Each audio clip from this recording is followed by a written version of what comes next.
Dark Moon Podcast is a horror production, and as such may contain material that is not appropriate for all audiences.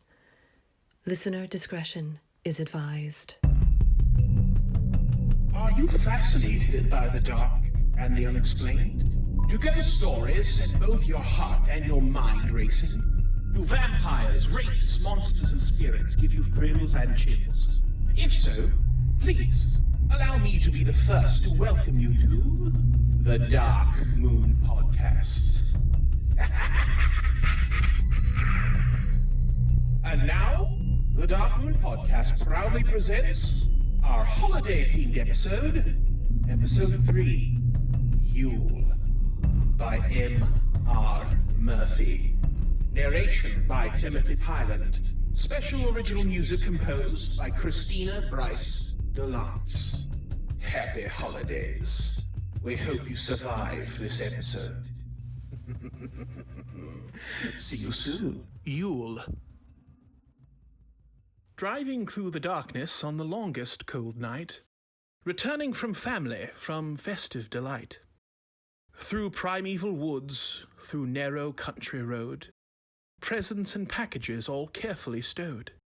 The hum of the tires, a smooth, sonorous sound. Headlights, the only illumination around. Too far from the city for radio or cell. My partner asleep, just to rest for a spell. As time passed on, boredom led my focus to drift. So how could I react to the road's sudden shift? Before my tired eyes, a white fox fleetly flashed. I swerved to avoid it. Needless to say, I crashed. Our car sat half-tilted nose down in the ditch, unlikely to stir from so steep of a pitch. The starter turned over, a sad, broken whine. But the smoke from the engine made clear 'twas not fine. "We cannot stay here," my partner bemoaned. "If we can't find shelter, we are totally boned." I heartily agreed, and down the road we trekked, abandoning our car that was totally wrecked. When barely a mile further down the empty way, off in the woods, a floating light gently swayed. I pointed and shouted and ran after the light, afraid of our fate if it escaped from our sight. The branches cut cruelly against our exposed skin as we ran, and we called out again and again. "Please stop, kind traveler, and lend us a phone," I pled. "If you don't stop and help us, we are surely dead." We came to a clearing, snow bright in the moonlight, our eyes taking in an unbelievable sight. A fair youth with pale hair, pale eyes, and pale face warily watched us in this liminal space. His clothing was made out of leather and fur. He greeted us warmly, his voice a soft purr. "'Tis a cold night to be out and lost in the gloom. Follow me to our lodge so our fete can resume." Our guide led us onward through the trees' watchful gaze, our route and the time lost in a shimmering haze. Until lo, what did our eyes see through the fog? But a brightly lit cabin of cleanly hewn log, with horses and reindeer tied out near the deck. Reindeer in this part of the country, what the heck? And light glinting brightly through the thick frosted glass. Our guide opened the door and bid us to pass. The cabin was warm and noise came to our ears, a room to our right full of murmurs and cheers. We took off our sneakers and walked further in, our senses amazed by the party's loud din. Silver tinsel and streamers adorned all the walls. From the ceiling hung bundles of gold and glass balls. As splendid and opulent as the baubles were, our eyes were entranced by the folks who did stir. Their beauty was unmatched, although quite hard to place, enhanced as it was by the soft glow of their face. Welcome and well met to our hall-honored guests. To have company this night, we are truly blessed. Our hosts took our jackets and led us to our chair. The feast before us, an elaborate affair.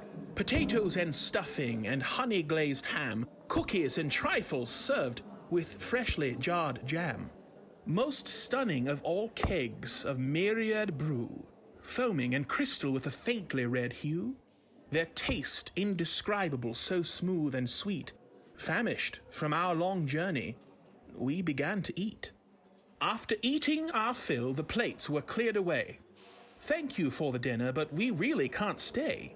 I moved to rise from my seat and look for a phone when the room went silent and chilled me to the bone.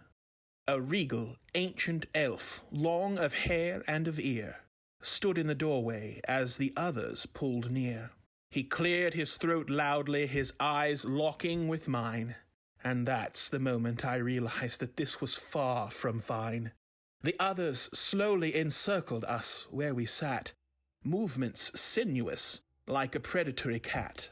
I looked everywhere, but escape seemed out of reach, but grew still when the old elf began his speech. A toast to the All-Father on this blessed day, and to the old customs, though few still obey. The veil grows thinner, and the dead begin to stir, yet the foolish mortals worship their god of myrrh. As your host, I shall teach you, as guests you shall learn, that hospitality is something you must earn. Nothing is free, every gift has a cost. Clearly, both your way and your manners are lost.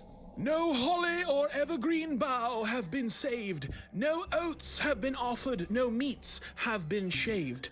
Yule near stands before you, yet you don't look away. So here I will tell you how you shall repay. You'll join us for the sacred hunt and the chase. It's time to remind your mortals of your place. You've drunk our mead, you've eaten your fill. Flee for your life, or your lifeblood we will spill. 24 knives flashed and glinted in the hands of the crowd, the silence so deep it circled back to loud. My partner and I were resigned to our fate, when the fair youth from the wood shouted, "Wait!" Their car nearly struck me on my way to the lodge. I traveled so fast there was no chance to dodge. Their transport was destroyed, their travels delayed. I cannot release them while my debt is unpaid. Since you showed me mercy when first we met, we will not pursue you. At least, not just yet. If you can evade us till the sun fills the sky, then your life will be spared. Otherwise, you will die. The silent crowd faded back and gave us the floor.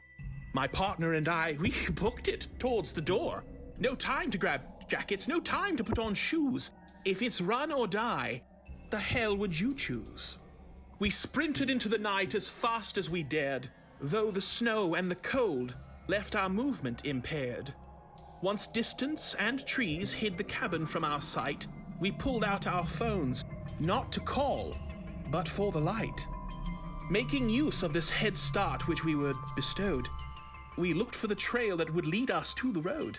We crept through the darkness, our toes growing numb, while dread washed over us at what was to come. As hard as we searched for the trail to appear, then in the distance we heard movement coming near, of hoofbeats and running and a drumming of dent. Who cares where we are going so long as we went?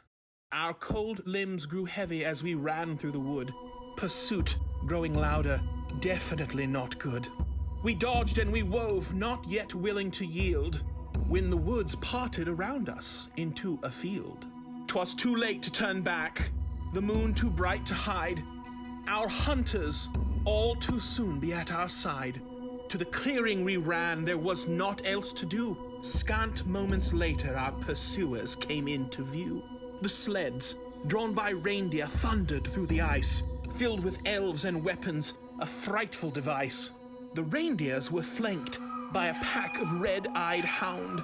Our path was cut off by fresh cracks in the ground. Faintly luminous figures crawled up from the earth.